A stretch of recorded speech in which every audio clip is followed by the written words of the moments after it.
अस्सलाम वालेकुम स्टूडेंट्स। आज हम करेंगे प्रॉपर्टीज़ ऑफ रियल नंबर, जो आपकी एक्सरसाइज 2.1 जो हमारी रह गई थी। आज हम उसे कंप्लीट करेंगे। ठीक है, प्रॉपर्टीज़ ऑफ रियल नंबर। ये हमारी एक्सरसाइज जो है ये एमसीक्यू के अकॉर्डिंग इम्पॉर्टेंट है, क्योंकि एमसीक्यूज़ इसमें से एक या दो हर साल आ जाते हैं। ठीक है ना, तो इसको सिर्फ समझना है, इसकी एक्सरसाइज को आपको सॉल्व करने की ज़रूरत नहीं है। जैसे कि करना चाहो तो आप कर लो। एक्सरसाइज 2.1। ठीक है, अब रियल नंबर क्या होते हैं? एक होते हैं रियल नंबर जिसमें सारे नंबर्स आ जाते हैं, natural number, odd number, even number, rational number, सारे नंबर्स इसमें आ जाते हैं। ठीक है ना, लेकिन एक होते हैं इमेजनरी नंबर, जो अभी आपका सिलेबस का पार्ट नहीं है। इमेजनरी नंबर में जो है इन्फिनिटी वाले नंबर और आयोटा वाले नंबर्स आते हैं। तो अभी हमारा काम जो है सिर्फ रियल नंबर का है, क्योंकि आपकी क्लास 10 तक का जो स्टैंडर्ड है उसमें सिर्फ रियल नंबर ही बच्चों को पढ़ाया जाता है, जिसमें सारे नंबर शामिल होते हैं, जैसे इवन हो गया, ऑड हो गया, रेशनल हो गया, इंटीजर्स हो गए। ठीक है, ये सारे नंबर मिलकर इनको हम जो कहते हैं वो रियल नंबर होते हैं। अब इनकी प्रॉपर्टीज़ क्या होती है? इसकी फर्स्ट प्रॉपर्टी है क्लोजर प्रॉपर्टी। ये सारी जितनी भी हम प्रॉपर्टीज़ पढ़ रहे हैं ये हम लोग पढ़ रहे हैं इक्विवेलिटी की पढ़ रहे हैं, सही ना, इक्वेशन की हम पढ़ रहे हैं। इक्विवेलिटी की हमारी प्रॉपर्टीज़ है ये। तो क्लोजर प्रॉपर्टी वो प्रॉपर्टी होती है कि जब भी किसी दो रियल नंबर को प्लस किया जाए तो आंसर हमेशा रियल नंबर ही आता है। जैसे अगर मैं 5 और 4 को प्लस करूँगी तो आंसर जो आएगा वो रियल नंबर ही होगा, इमेजिनरी नंबर नहीं होगा। ठीक है, सेकंड प्रॉपर्टी है कम्यूटेटिव प्रॉपर्टी। कम्यूटेटिव प्रॉपर्टी में क्या होता है? इसमें ये होता है कि अगर दो नंबर को प्लस किया जाए, सही है ना, जैसे अगर मैं 2 को 3 में प्लस करूँ या 3 को 2 में प्लस करूँ, आंसर मेरा सेम ही आएगा। ठीक है, यानी दोनों में 5 ही आएगा। ये तो हो गई commutative property with respect to addition, सही है, ये हो गई विथ रिस्पेक्ट टू एडिशन, अगर एडिशन की बात की जाए। अच्छा, ये जो प्रॉपर्टीज़ होती है सिर्फ एडिशन और मल्टीप्लिकेशन के लिए ही एप्लीकेबल है, हम इसमें डिवीजन या सब्ट्रैक्शन को नहीं कर सकते। ठीक है, अगर हम विथ रिस्पेक्ट टू मल्टीप्लिकेशन करें इसी प्रॉपर्टी को, सही है ना, क्लोजर कम्यूटेटिव प्रॉपर्टी में हमेशा दो नंबर जो है वो इन्वॉल्व होते हैं। मल्टीप्लिकेशन में अगर करें, यानी अगर मैं 2 को 3 से मल्टीप्लाई करूं या 3 को 2 से मल्टीप्लाई करूं, आंसर दोनों का सेम ही आएगा। तो जब दो नंबर इन्वॉल्व हो जाए तो इसे हम कहते हैं कम्यूटेटिव प्रॉपर्टी। अगर प्लस का हो तो विथ रिस्पेक्ट टू एडिशन, और अगर मल्टीप्लाई हो तो विथ रिस्पेक्ट टू मल्टीप्लिकेशन। हमारी थर्ड प्रॉपर्टी है एसोसिएटिव प्रॉपर्टी।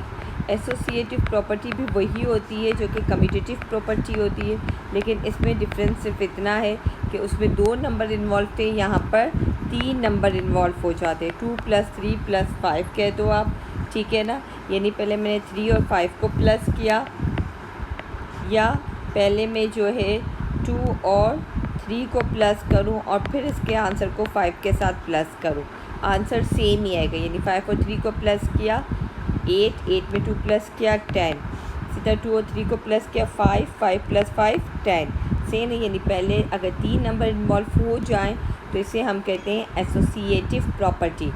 ये हो गई विथ रिस्पेक्ट टू एडिशन, सही है, बिल्कुल यही प्रॉपर्टी हमारी होती है विथ रिस्पेक्ट टू मल्टीप्लिकेशन। इस प्रॉपर्टी में हमारे पास क्या होता है, मल्टीप्लाई का हम सॉल्व करते हैं। जैसे कि अगर मैं कहती हूँ 2 × 3 × 5 से, या वरना पहले मैं 2 और 3 को मल्टीप्लाई कर लूँ और फिर 5 से मल्टीप्लाई करूँ, दोनों में आंसर सेम आएगा। जैसे 3 × 5 = 15, और 15 को 2 से मल्टीप्लाई किया 30। इसी तरीके से 2 को 3 से मल्टीप्लाई किया 6, और 6 को 5 से किया 30। ठीक है, इसमें 3 नंबर इन्वॉल्व होते हैं, 1, 2 और ये 3। ठीक है ना, इसे हम कहते हैं एसोसिएटिव प्रॉपर्टी। अगर एडिशन की होगी तो हम कहेंगे विथ रिस्पेक्ट टू एडिशन, और अगर मल्टीप्लिकेशन होगी तो हम इसे कहेंगे मल्टीप्लिकेशन। अच्छा, अब फोर्थ आपकी प्रॉपर्टी हो गई एडिटिव आइडेंटिटी। एडिटिव आइडेंटिटी क्या होता है? एडिटिव आइडेंटिटी वो नंबर होता है जिसमें अगर किसी भी नंबर को प्लस किया जाए तो answer same as it is आ जाए। सही ना, जैसे अगर मैंने किसी भी नंबर में 2 में 0 प्लस किया या 0 में 2 प्लस किया, आंसर सेम ही आएगा। ठीक है ना, यानी 2 में 0 प्लस कर लो या 0 में 2 प्लस कर लो, आंसर 2 ही बनेगा, यानी वही नंबर आ जाए। ठीक है, तो ज़ीरो को हम कहते हैं आइडेंटिटिव आइडेंटिटी। ज़ीरो हमारा क्या हो गया? आइडेंटिटिव आइडेंटिटी हो गया। ठीक है, यानी अगर मैं किसी भी नंबर में 0 प्लस करूँ तो मेरे पास सेम नंबर आ जाएगा, चाहे 1000 में प्लस कर दूँ चाहे 10,000 में प्लस कर दूँ, आंसर हमारे पास सेम आएगा। तो ज़ीरो को हम कहते हैं एडिटिव आइडेंटिटी। ठीक है, बिल्कुल इसी तरीके से होता है एडिटिव इन्वर्स। एडिटिव इन्वर्स वो होता है कि अगर किसी भी नंबर में कोई ऐसा नंबर प्लस कर दिया जाए कि आंसर ज़ीरो आ जाए। जैसे 5 में मैं क्या प्लस या माइनस करूं कि मेरे पास आंसर ज़ीरो आए। अगर मैं -5 कर दूं तो ज़ीरो आ जाएगा, तो हम क्या कहेंगे? -5 जो है वो 5 का एडिटिव इन्वर्स है। फॉर एग्ज़ाम्पल अगर मेरे पास 125 है, अब मैं इसमें क्या प्लस या माइनस करूं कि मेरे पास आंसर ज़ीरो आ जाए। ऑब्वियसली प्लस 125 करना पड़ेगा तो आंसर ज़ीरो आएगा। तो हम कहेंगे कि प्लस 125 जो है वो -125 का एडिटिव इन्वर्स है। क्लियर? बिल्कुल इसी तरीके से हमारे पास एक प्रॉपर्टी होती है मल्टीप्लिकेटिव आइडेंटिटी। सही है, मल्टीप्लिकेटिव आइडेंटिटी वो प्रॉपर्टी होती है जिसमें हम क्या करते हैं कि किसी भी नंबर को ऐसे नंबर से मल्टीप्लाई करो कि सेम नंबर आ जाए। जैसे अगर मैं 5 को 1 से मल्टीप्लाई करूं तो 5 आ जाएगा, 200 को 1 से मल्टीप्लाई करूं सेम नंबर आ जाएगा। तो हम कहेंगे 1 जो है वो मल्टीप्लिकेटिव आइडेंटिटी है। याद रखना, 0 एडिटिव आइडेंटिटी है और 1 जो है वो मल्टीप्लिकेटिव आइडेंटिटी है। ठीक है, यानी कोई भी ऐसा नंबर जिसको किसी नंबर से मल्टीप्लाई किया जाए और सेम नंबर आ जाए उसे हम मल्टीप्लिकेटिव आइडेंटिटी कहते हैं। ठीक है, इसी तरीके से मल्टीप्लिकेटिव इन्वर्स होता है। मल्टीप्लिकेटिव इन्वर्स क्या होता है? कोई भी ऐसा नंबर कि जिसमें फॉर एग्ज़ाम्पल अगर 5 है, 5 में मैं किस नंबर से मल्टीप्लाई करूं कि मेरे पास 1 आ जाए। तो अगर मैं इसको 1/5 से मल्टीप्लाई कर दूं तो आंसर 1 आ जाएगा। ठीक है, तो कोई भी ऐसा नंबर जिसको अगर किसी नंबर में मल्टीप्लाई किया जाए और आंसर मल्टीप्लिकेटिव आइडेंटिटी या 1 आ जाए उसे हम कहते हैं मल्टीप्लिकेटिव इन्वर्स। ठीक है, तो हम कहेंगे 1/5 जो है वो 5 का मल्टीप्लिकेटिव इन्वर्स है। इसी तरीके से अगर मैं कहूँ कि 1/2 का मल्टीप्लिकेटिव इन्वर्स क्या होगा? ऑब्वियसली 2 होगा। ठीक है ना, क्योंकि कैंसिल होकर आंसर 1 आ जाएगा। 100 एंड 500 का मल्टीप्लिकेटिव इन्वर्स 500 होगा, से कैंसिल हो गया, आंसर 1 आ गया। ठीक है, अब एक और प्रॉपर्टी होती है जिसे हम कहते हैं डिस्ट्रीब्यूटिव प्रॉपर्टी। ठीक है, एक होती है हमारे पास डिस्ट्रीब्यूटिव प्रॉपर्टी। डिस्ट्रीब्यूटिव प्रॉपर्टी में क्या होता है? इसमें 2 ऑपरेशन इन्वॉल्व होते हैं। याद रखना, डिस्ट्रीब्यूटिव प्रॉपर्टी में 2 ऑपरेशन इन्वॉल्व होते हैं, यानी प्लस और मल्टीप्लाई। ठीक है, 2 ऑपरेशन आ गए। तो डिस्ट्रीब्यूटिव प्रॉपर्टी हमारे पास ये होती है कि फॉर एग्ज़ाम्पल अगर 1/3 में 2/5 को प्लस कर दिया जाए और फिर इसको स्क्वायर रूट 2 से मल्टीप्लाई किया जाए, या 1/3 को स्क्वायर रूट 2 से मल्टीप्लाई कर दिया जाए, फिर 2/5 और स्क्वायर रूट 2 को मल्टीप्लाई कर दिया जाए, तो इसका आंसर सेम होगा। इसकी एक सिंपल सी एग्जांपल मैं आपको समझाती हूँ कि 3 और 5 को प्लस कर दिया जाए और फिर 2 से मल्टीप्लाई किया जाए। ठीक है, 2 ऑपरेशन आ गए, प्लस और मल्टीप्लिकेशन। या 1/3 को मैंने 2 से मल्टीप्लाई कर दिया और फिर 5 को 2 से मल्टीप्लाई कर दिया, फिर दोनों के आंसर को प्लस कर दिया, तो आंसर सेम आएगा। जैसे 5 + 3 8, 8 को 2 से मल्टीप्लाई किया, आंसर आया 16। 3 2 ज़ा 6 + 5 2 ज़ा 10। ठीक है ना, पहले इन दोनों को मल्टीप्लाई किया डिमास रूल के अकॉर्डिंग। सही है, 3 और 2 को मल्टीप्लाई किया, 5 और 2 को मल्टीप्लाई किया, अब इन दोनों को प्लस कर दिया जाए, आंसर सेम आ जाए, इसे हम कहते हैं distributive property. Of multiplication with respect to addition.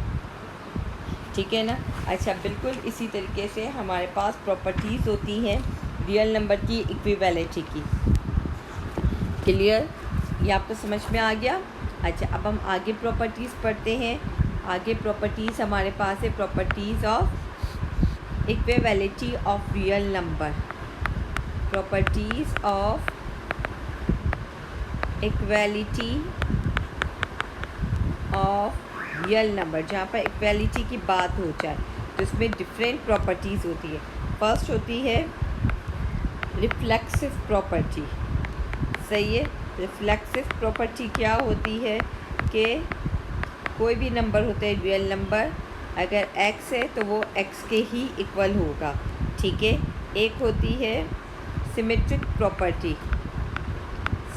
Symmetric property क्या होती है कि वो प्रॉपर्टी जिसमें अगर मैं कहती हूँ कि x जो है वो y के इक्वल है तो y भी x के इक्वल ही होगा।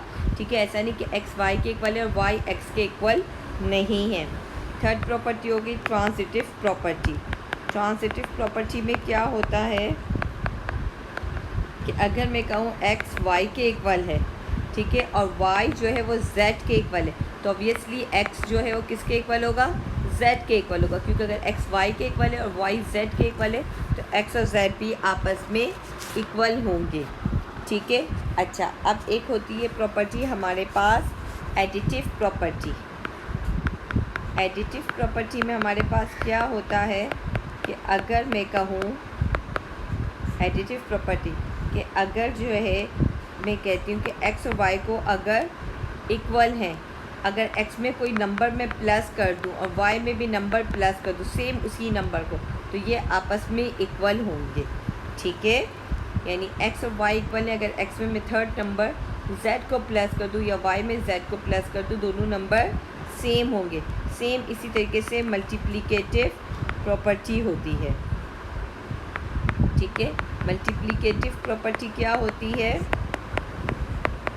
मल्टीप्लिकेटिव प्रॉपर्टी में अगर x और y इक्वल हैं और अगर मैं x को z से मल्टीप्लाई कर दूँ, y को z से मल्टीप्लाई कर दूँ, तो ये भी आपस में इक्वल होंगे। क्लियर। अच्छा, बिल्कुल इसी तरीके से हमारे पास है cancellation property of with respect to addition. ठीक है। Cancellation property. अब कैंसिलेशन प्रॉपर्टी अगर हम एडिशन की देखते हैं तो इसका ये होता है कि अगर x और z को प्लस किया जाए और y और z को प्लस किया जाए और दोनों तरफ से बाद में z को कैंसिल कर दूँ, ख़त्म कर दूँ, तो क्या हो जाएगा, x जो होगा वो y के इक्वल हो जाएगा। ठीक है।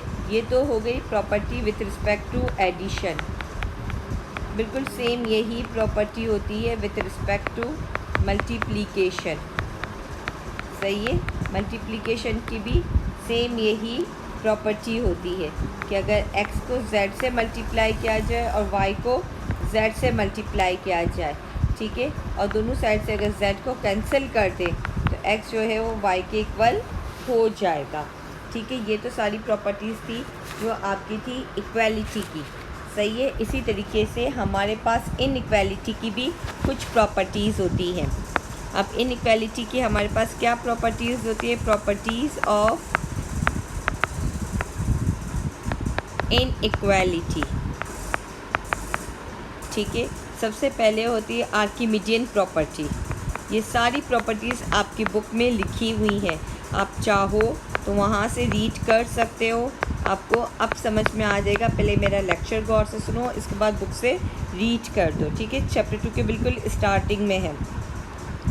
हमने कहा आर्किमिडियन प्रॉपर्टी में कि अगर x जो है वो y से ग्रेटर है, ठीक है, और अगर मैं इसमें किसी नंबर को भी ऐड कर दूँ, ठीक है ना, अगर किसी भी नंबर को ऐड कर दिया जाए, फॉर एग्ज़ाम्पल ये कहते हैं कि अगर जो है कोई भी नंबर है, ठीक है ना, और इसमें अगर किसी भी नंबर को ऐड कर दिया जाए, फॉर एग्ज़ाम्पल अगर मैं इसमें इसको z से मल्टीप्लाई कर दूं तो भी ये इससे ग्रेटर ही होगा। ठीक है। किसी भी नंबर से मल्टीप्लाई कर दिया जाए, सेम नंबर से दोनों साइड मल्टीप्लाई कर दिया जाए तो हम इसे ग्रेटर ही कहेंगे। सेकंड है ट्रांजिटिव प्रॉपर्टी। ट्रांजिटिव प्रॉपर्टी क्या प्रॉपर्टी थी? ये सारी प्रॉपर्टीज़ इनइक्वालिटी की है जिसमें ग्रेटर देन और लेस देन का साइन आता है। अगर मैं कहूँ कि स्क्वायर रूट 2 जो है वो स्क्वायर रूट 3 से ग्रेटर है, ठीक है, लेकिन स्क्वायर रूट 3 जो है वो लेस देन है स्क्वायर रूट 5 के, ठीक है। स्क्वायर रूट 2 जो है वो लेस देन है स्क्वायर रूट 3 के और स्क्वायर रूट 3 जो है वो लेस देन है 5 के। तो ऑब्वियसली स्क्वायर रूट 2 जो होगा वो लेस देन होगा स्क्वायर रूट 5 के। इसी तरीके से एक और प्रॉपर्टी होती है जिसे हम कहते हैं एडिटिव प्रॉपर्टी। एडिटिव प्रॉपर्टी में क्या होता है?